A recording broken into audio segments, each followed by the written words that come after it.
Banking Business Correspondent. Hello all, welcome back. If you are tuning in for the first time, glad you are here. And if you are a returning listener, you already know we are breaking down big, complex ideas into something you can actually understand over a cup of chai. Close your eyes and now imagine living a full day's journey from the nearest bank branch. You need to deposit 500 rupees, maybe wages from farm work, maybe a little savings from your child's school fee. But the branch is far, the roads are rough, and honestly, you have never even spoken to a banker in your life. Today, we are talking about quite heroes who changed that reality. India's banking business correspondents. The problem? Why branches alone could never work? See, when the government of India launched its financial inclusion scheme, one brutal fact stood out. Over 40% of India's citizens had no meaningful access to banking services. And the link between that exclusion and poverty was direct. No account meant no credit. No savings safety net. No insurance. No dignity in transactions. For banks, the math of opening a rural branch simply didn't work.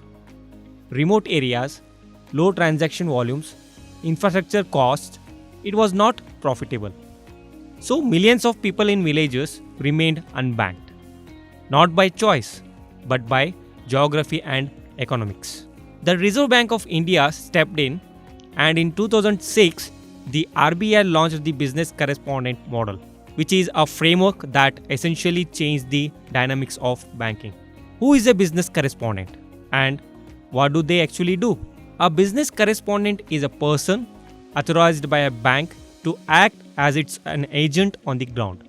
Think of them as a bank in a person. They are appointed through third-party arrangements and earn a commission on every transaction they facilitate.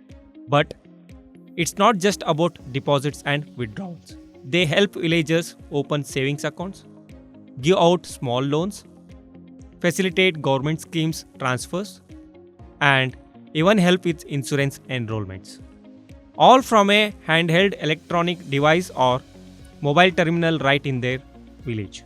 No marble counters, no intimidating queues, just a neighbor who also happens to be our banker.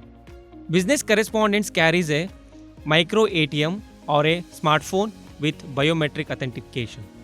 A farmer can walk in, press their thumb to the scanner, and withdraw their wages or deposit this week's milk income instantly and securely. The numbers. How far has India come? The scale of what India has built here is genuinely amazing. As of December 2024, there are over 13.55 lakh, that is 1.35 million, bank mitras and business correspondents operating across the country.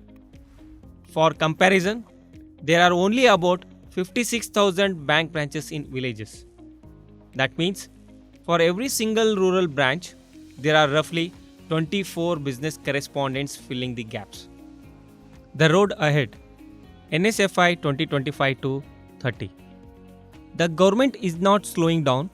The RBI's new national strategy for financial inclusion 25-30 built around 5 objectives called Panchajyoti, which lays out 47 specific action points focused on last mile access, gender sensitive approaches, and digital deepening. A Ministry of Finance campaign launched in July 2025 aimed to saturate financial inclusion at every Gram Panchayat, opening 6.65 lakh new PMJDY accounts in just its first month. The business correspondent model represents something genuinely remarkable. A country that looked at a problem of geographic and economic exclusion and said, we will build a human network, person by person, village by village, until everyone is inside the formal financial system. That's a powerful idea, and it's still a work in progress. I am your host. Thanks for listening. If this was useful, please share it with someone who should know this story. Thank you.